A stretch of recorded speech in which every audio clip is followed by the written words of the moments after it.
On today's show, we're sharing 6 ways to get more sales with better copy. Copywriting can be intimidating for entrepreneurs, time consuming, and really frustrating when it doesn't work. Or for me, where I think it's working okay, I wonder if it could be better.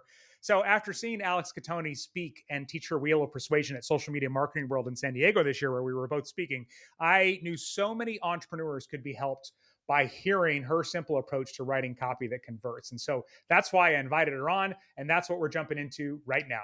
There's no wrong way to be an entrepreneur, and that's the dirty little secret the business gurus don't want you to know. They want you to do things their way, but their way may not be your way. The key to success is finding the strategies that work best for you. Welcome to the 6 Ways with Jerry Potter. Welcome to episode number 35 of the 6 Ways. Every week, we bring on a smart, innovative guest that is thriving in their field of expertise to share their best tips with the rest of us, because I truly believe that we all do better when we all do better. My name is Jerry Potter. Yes, it rhymes with the boy wizard, founder of 5 Minute Social Media and the Social Media Leads Lab. And my guest today is Alex Cattoni, brilliant copywriter who I saw speak at Social Media Marketing World, has over 300,000 subscribers on YouTube, and is founder of the Copy Posse. Welcome to the show, Alex. Great to have you here.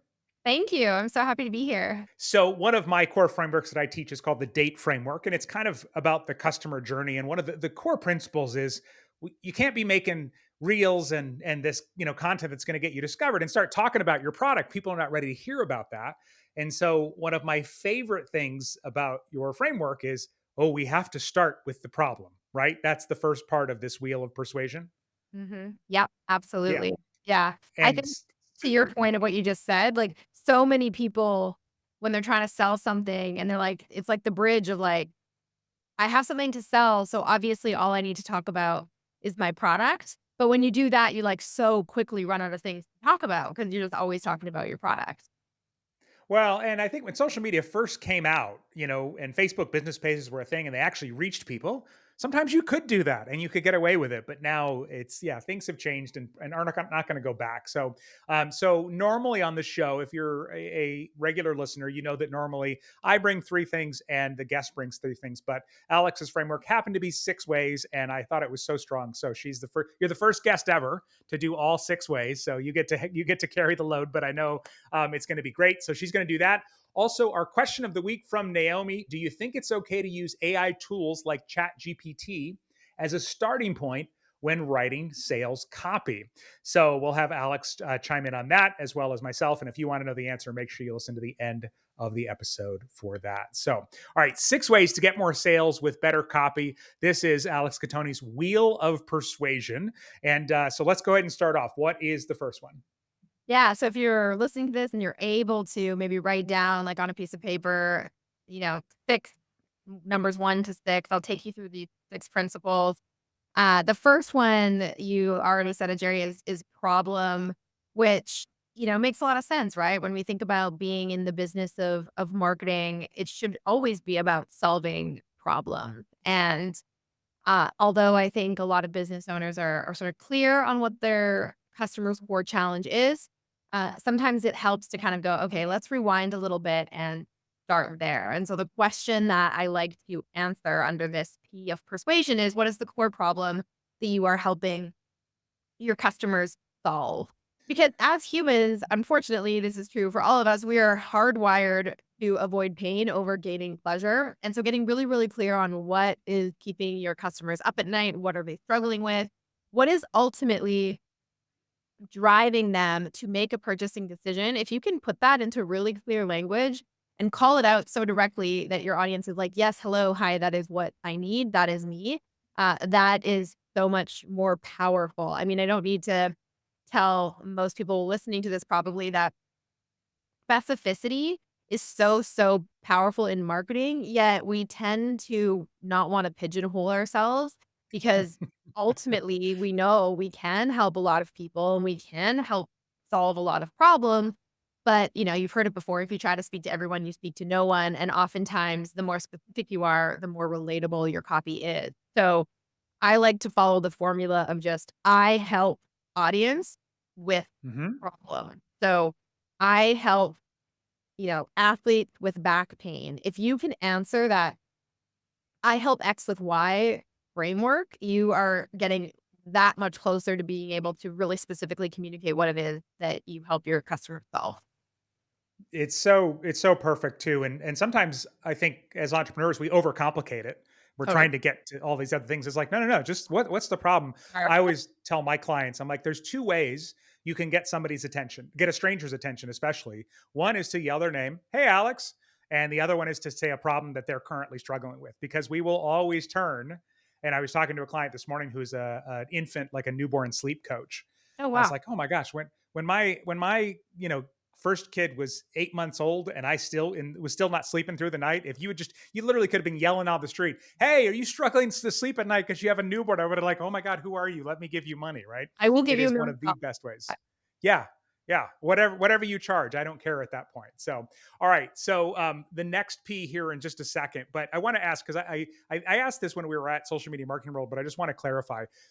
Generally, like on a sales page, other than the headline and the offer, you kind of go in the order that these P's go as well too. Yes? Yes, exactly. So I call this the wheel of of persuasion, and it's essentially the first half of my sales page formula. So it's everything that happens after the headline, up until presenting the product and the offer. And I think that's the part of sales pages that a lot of people struggle with. It's easy to create an offer and say, "Oh, when you buy now, you'll get 50% off," or whatever.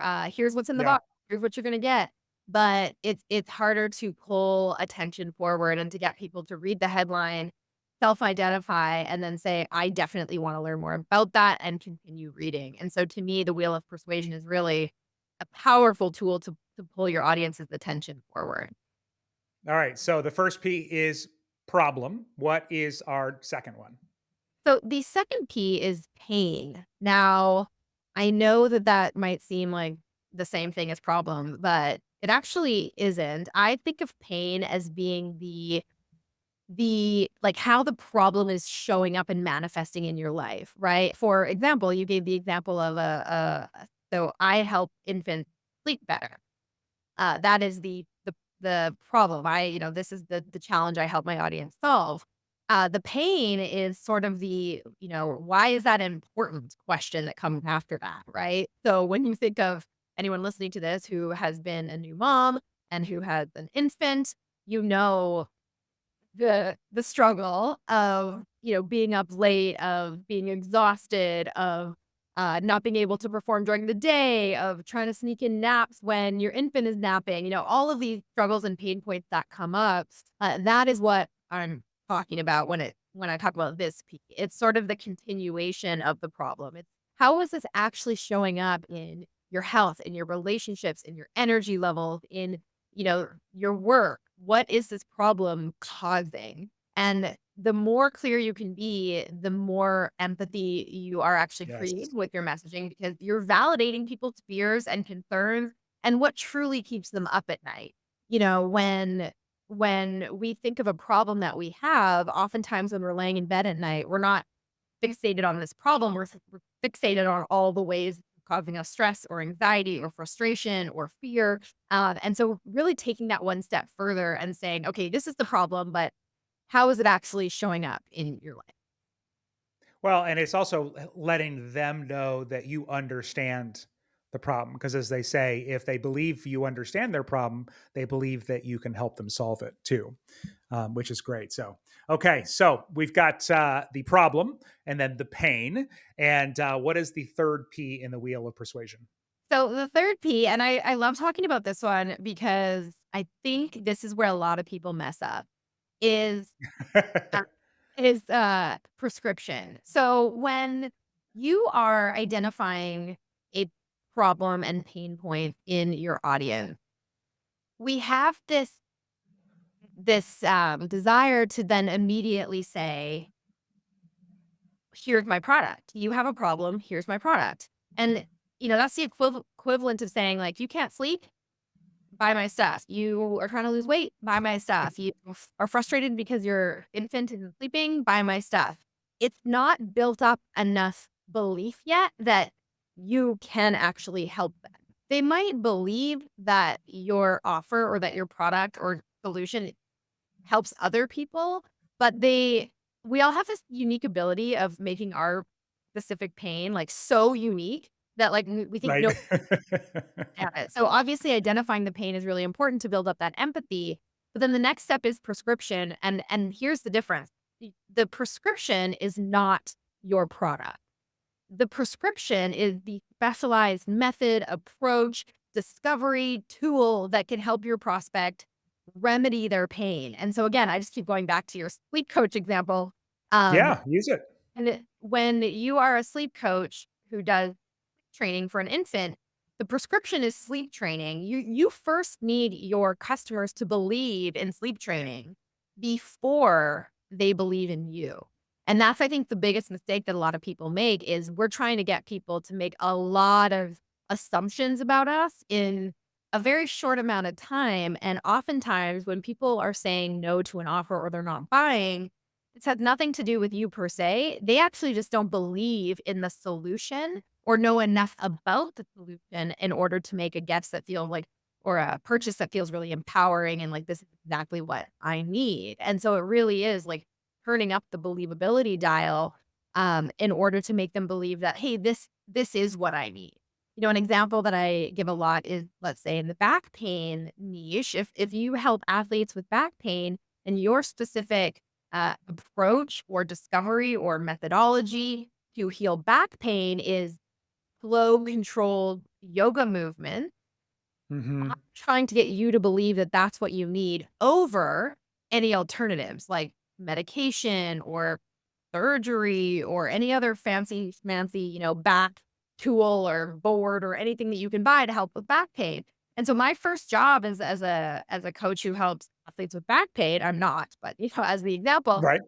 say, I need you to believe first that this is actually the best solution compared to other solutions that promise a similar benefit. It's so important, and I love that you call it a prescription because I think that's the perfect world. Plus, it fits your framework. But with with this sort of thing, when I'm coaching businesses on differentiating themselves from other businesses, it's like one of the things you have to do is first you have to differentiate yourself from competitors who offer the same solution to the same problem, but you also have to differentiate yourself against competitors who offer the same solution to, or sorry, a different solution to the same problem, right? And Yeah, so, with back pain, you've got not just medication, but how many medications?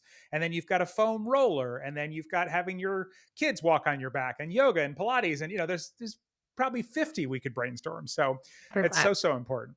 Yeah. And I also love that you brought up um, that people. Oh, did I just think I just lost my thought? Okay, never mind. We'll skip that. If it comes to me, I'll come back to it. But Okay. Okay. let's keep moving here to the wheel of persuasion. So we have talk about the problem first, then the pain points. Number three, the prescription, and what is the fourth thing that we want to be talking about in our copywriting? Yeah, so this is what I call the pivot, and every time I say it, I think of that scene from Friends with Ross on the couch. "Ah."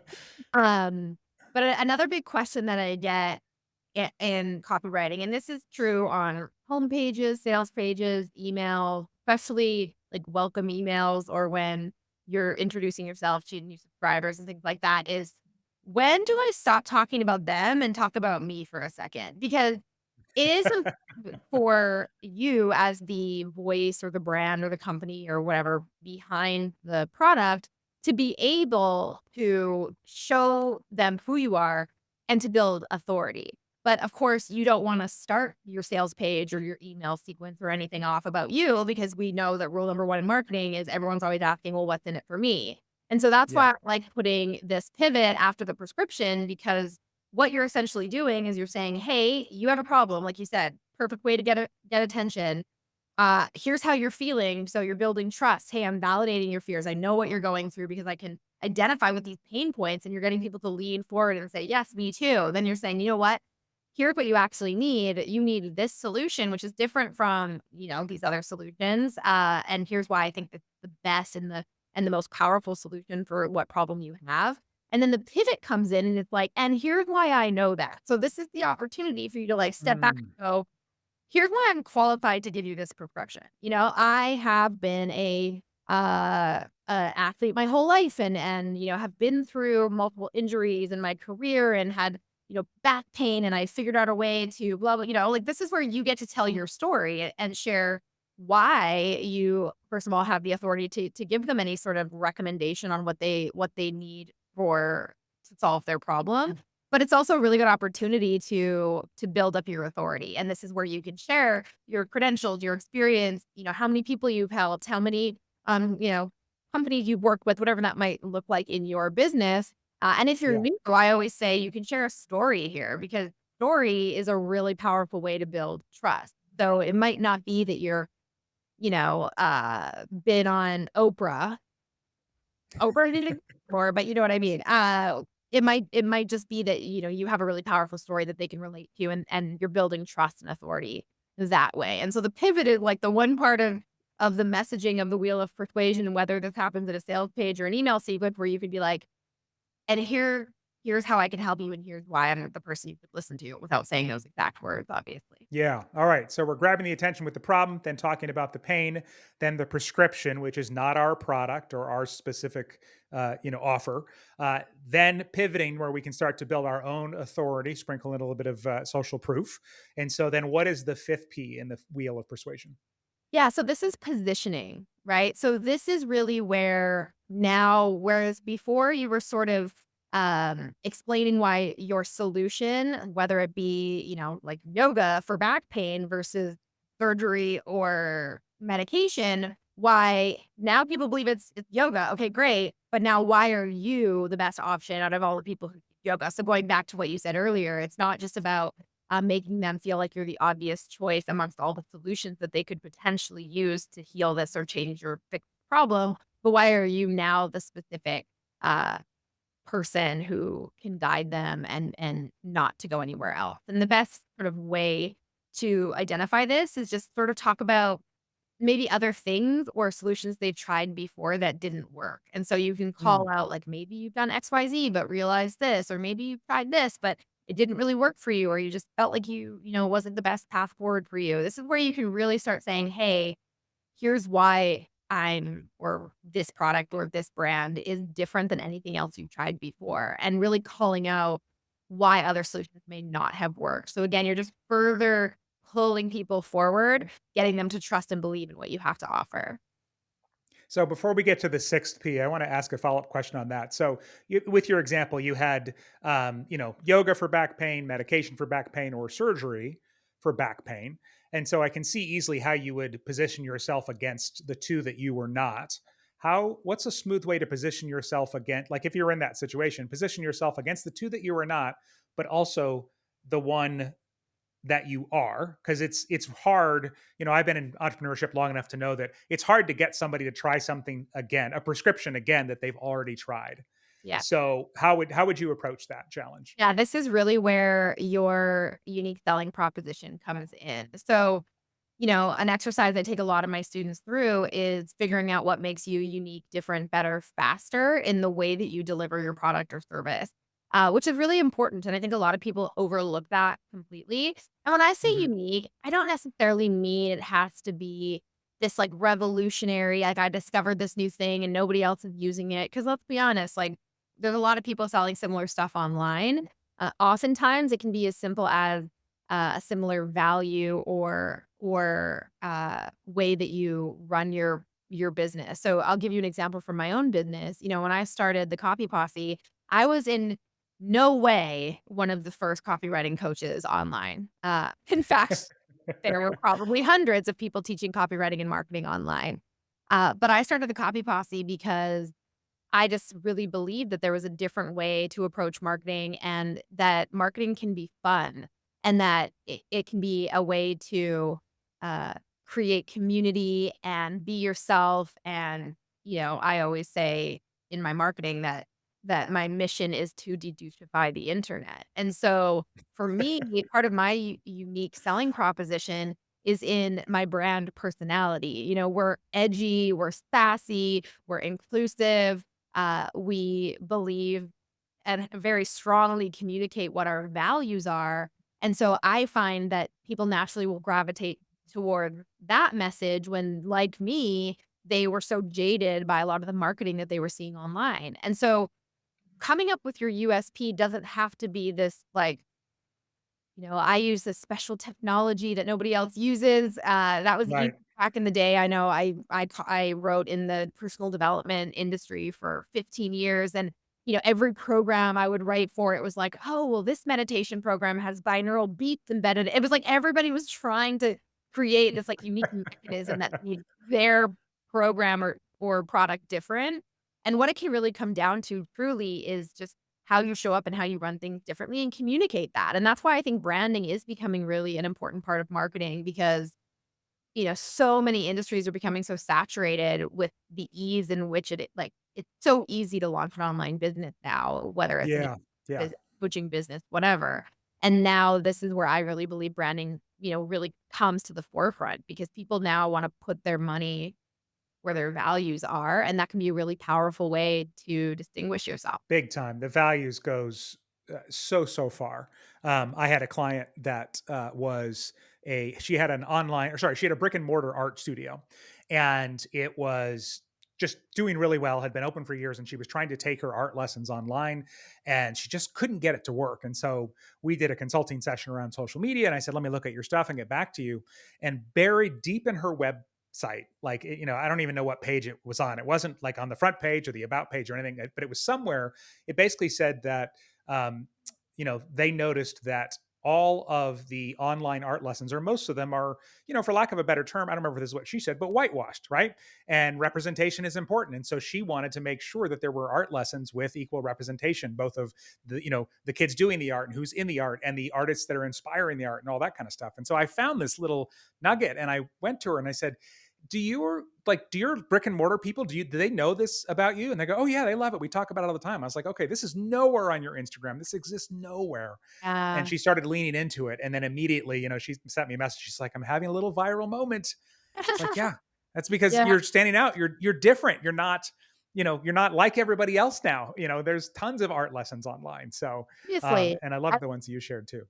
Like to that point, I will say that oftentimes the thing that makes you different is the most uncomfortable to say. I know Oh, when I first came up with my mission, it wasn't, the words weren't, I want to dedusify the internet. It was very like, I just want it to be, like it was very fluffy and not me. Like I'm not a fluffy person. I'm like, direct, I'm sassy, I'm edgy. I'm like, and one time I was on a call with my students and the words fell out of my mouth. I was like, I just want to douchify the internet. And the reaction I got, people were like, oh my God, that's it. And I'm like, wow, that's been sitting in my brain. I just was too afraid to say it because I thought I would be like offensive to do this, I guess. I don't know. But I just right. Right. Yeah. All often, that hate mail you're getting yeah. And from all of them.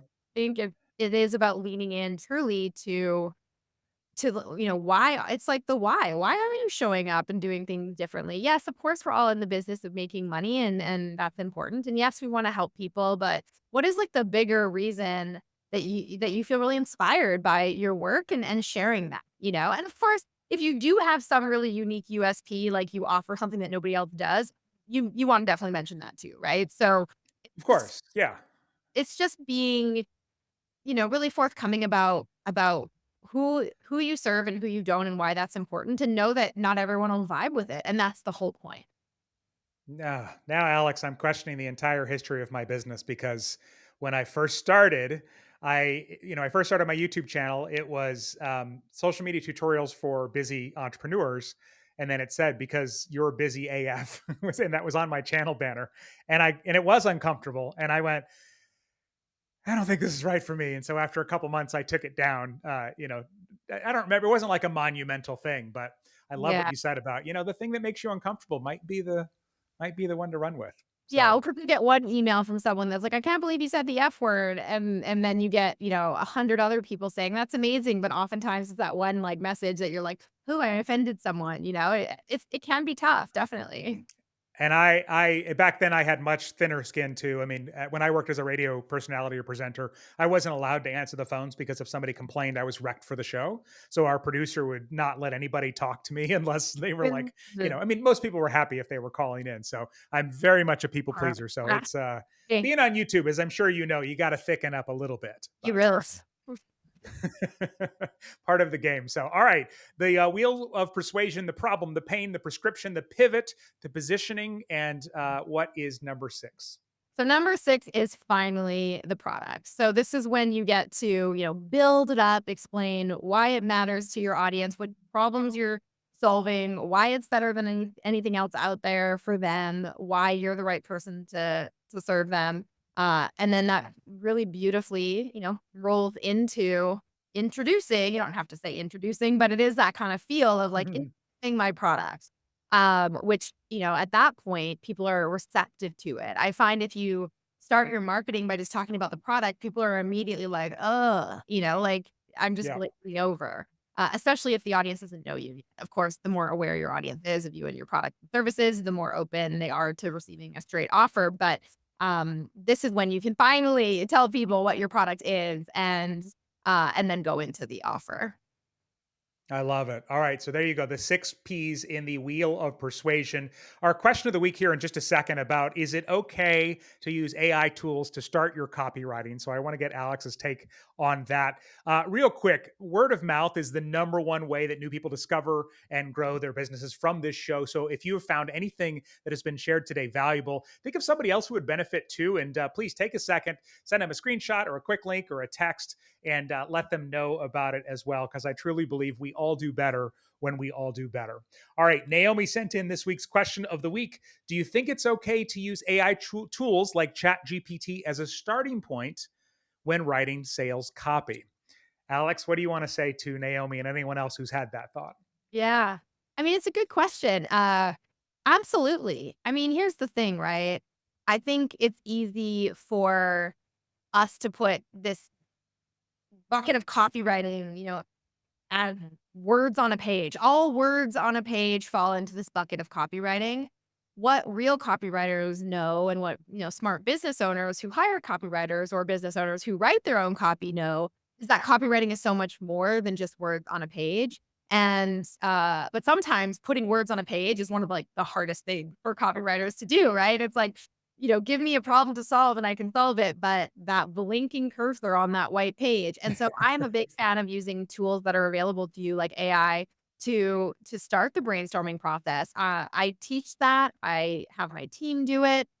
We are big fans of using AI to streamline the process. Of course, at the end of the day, I really believe that, human empathy and creativity and problem solving and doing all the things that we talked about in this podcast, really understanding your audience is always going to set your copy apart from, copy that was just produced by AI. But if you are in that, phase of like, I just need to brainstorm, get a bunch of ideas flowing, get rid of that white page so I can really start applying these concepts, really powerful. In fact, a lot of the wheel of persuasion, I think using AI to brainstorm sort of the base level of that is powerful, Mhm. especially the prescription and the positioning of, hey, what are solutions that other people may have tried before to solve this same Yes. problem? And you might hear of things that you didn't even know existed, and then that take you down another rabbit hole of then, oh, what is this solution? I never even heard of that. And it can be really, really powerful with generating ideas, especially if it's in a niche that you're a little bit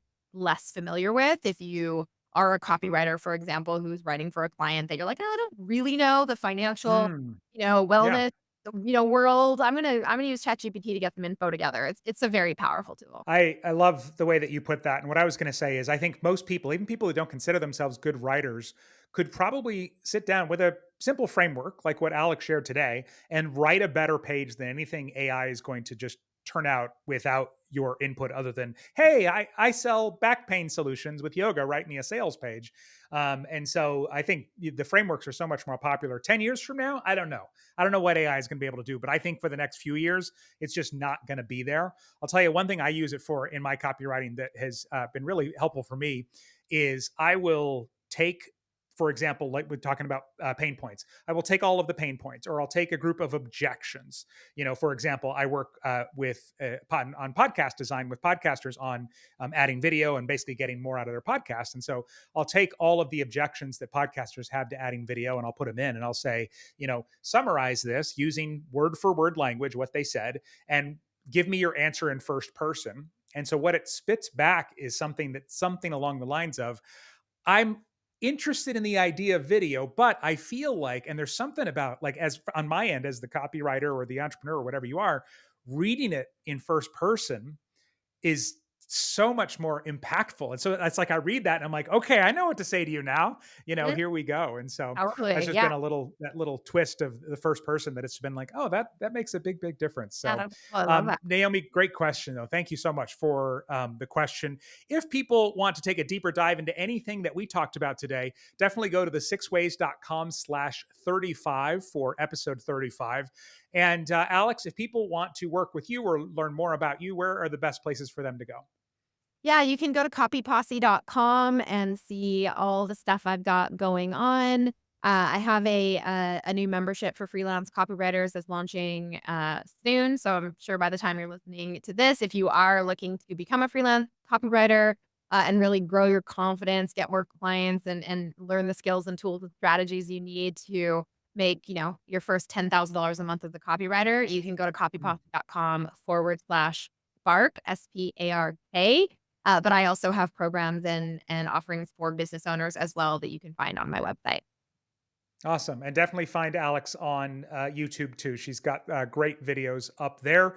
We Thank love hearing about how people binge our episodes after discovering the show. So if you enjoyed this episode, a couple more you might like: 6 ethical ways to get your audience to buy now, which is partially about copywriting as well. And also 6 ways to simplify your social media, get even better results. We also talk about simplifying with copy in that. You can find links in the episode show notes or description, wherever you happen to be watching or listening. Remember, we all do better when we all do better. So keep helping each other out. And Alex, thank you so much for being on the show today.